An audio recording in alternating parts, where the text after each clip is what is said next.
కేంద్ర ప్రభుత్వం 11 సంవత్సరాలు ఏర్పాటైనప్పటికీ ఇంతవరకు కూడా సంచార జాతుల్ని ఏమాత్రం కూడా గుర్తించకుండా స్ఫూర్తి అనే కార్యక్రమాన్ని ఏర్పాటు చేసి సంచార జాతుల్ని మోసం చేయడం కోసం ప్రధాన ఎజెండాగా తీసుకునేటువంటి పరిస్థితి మనం చూస్తా ఉన్నాం. ఈబీసీలకి ఎకనామికల్ బ్యాక్వర్డ్ సంబంధించినటువంటి 10% రిజర్వేషన్ ఎవరిని అడగకుండా ఏ కమిషన్ ఆధారం లేకుండా 24 గంటలు తిరగకుండా రిజర్వేషన్ ఇచ్చినటువంటి నరేంద్ర మోడీ గారు కేంద్ర ప్రభుత్వం భారతదేశంలో ఉన్నటువంటి సంచార జాతులు కనిపించట్లేదా? ఈ 11 సంవత్సరాల నుంచి ఎక్కడా కూడా నరేంద్ర మోడీ గారు కానీ కేంద్ర ప్రభుత్వానికి కానీ సంచార జాతులకు ఉన్నటువంటి గంగిరెద్దుల, మందుల, బుడబుక్కల, దేవర, పిచ్చుకుంట్ల, రాజన్న, ముండుబండ ఇలాంటి కులాలు ఎక్కడా కూడా కనిపించట్లేదా? ఇప్పుడు కనిపిస్తా ఉన్నారా? లేకపోతే ఈ రోజు గుర్తొచ్చిందా? స్ఫూర్తి అని చెప్పి ఈయన కార్యక్రమం పెట్టి ప్రజలందరినీ కూడా మొప్పు పెట్టే విధంగా, మోసం చేసే విధంగా ఈయన కార్యక్రమానికి మీరు శ్రీకారం చుడతా ఉన్నారు. చిత్తశుద్ధి ఉంటే సంచార జాతులకి ప్రత్యేక రిజర్వేషన్లు కల్పించండి. లేదనుకుంటే కనుక ఆంధ్రప్రదేశ్ రాష్ట్రంలో సంచార జాతులను ఎస్టీ జాబితాలను చేర్పించండి. ఈ రెండు లేకుండా ఇవాళ మీరు కలబుల్లు మాటలు చెప్పి మోసపూరితమైనటువంటి హామీలు ఇచ్చి ఇవాళ సీడీ ప్రోగ్రామ్ కార్యక్రమం పెట్టారు.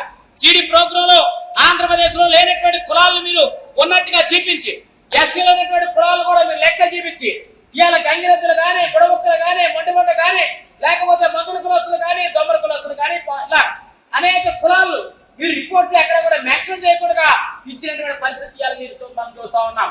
మీరు ఈ రకమైనటువంటి మోసపూరితమైన హామీలు ఇచ్చి ప్రజలు మీరు మోసం చేయడం కరెక్ట్ కాదని విషయాన్ని అందరికీ తెలియపరుస్తా ఉన్నాం. కూటమి ప్రభుత్వం అధికారంలోకి రావడం కోసం బీసీ డిక్లరేషన్ అని చెప్పి జనసేన, టీడీపీ, బీజేపీకి సంబంధించినటువంటి 3 పార్టీలు కూడా అబద్ధపు మోసం చెప్పి ఇవాళ స్థానిక సంస్థల్లో 5% రిజర్వేషన్లు కల్పిస్తారు ఎంపీసీలకు అని చెప్పారు. ఇంతవరకు కూడా దాన్ని పట్టించుకున్న చరిత్ర లేదు. దాంతో పాటుగా సంచార జాతుల కార్పొరేషన్ కూడా ఏర్పాటు చేసినటువంటి పరిస్థితి లేదనే విషయాన్ని ఇవాళ సందర్భంగా తెలియపరుస్తా ఉన్నాం. అంటే కూటమి ప్రభుత్వానికి సంచార జాతులు కానీ, చిన్న కులాలంటే ప్రేమ కానీ, అభిమానం లేదనే విషయాన్ని ఈ సందర్భంగా డిమాండ్ చేస్తా ఉన్నాం. త్వరలోనే సంచార జాతుల్ని ప్రత్యేక రిజర్వేషన్ ఇచ్చే విధంగా, లేదా సంచార జాతులకు సంబంధించినటువంటి జాతీయ కమిషన్ రిపోర్ట్ బేస్ చేసుకుని ప్రత్యేక రిజర్వేషన్ ఇవ్వాల్సిన బాధ్యత ఉందనే విషయాన్ని సందర్భంగా తెలియపరుస్తా ఉన్నాం. ఈ ఆంధ్రప్రదేశ్ రాష్ట్రంలో ఈ సందర్భంగా విషయం తెలియపరుస్తా ఉన్నాం.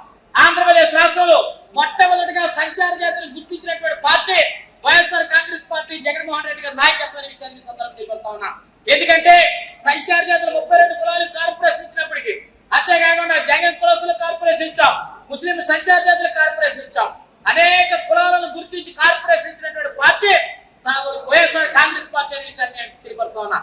అంతేకాదు అనేక సంక్షేమ పథకాలు, అలాగే గుర్తింపు లేనటువంటి తోలుబొమ్మలాట్ల కులస్తులు కూడా గుర్తించి ఇవాళ మేము ఇలా సంచార జాతుల్లో భాగమైనటువంటి తోలుబొమ్మలాట్లు కూడా బీసీబీ 25 సీరియల్ నెంబర్లో చేర్చాలని విషయాన్ని ఈ సందర్భంగా తెలియపరుస్తా ఉన్నాం.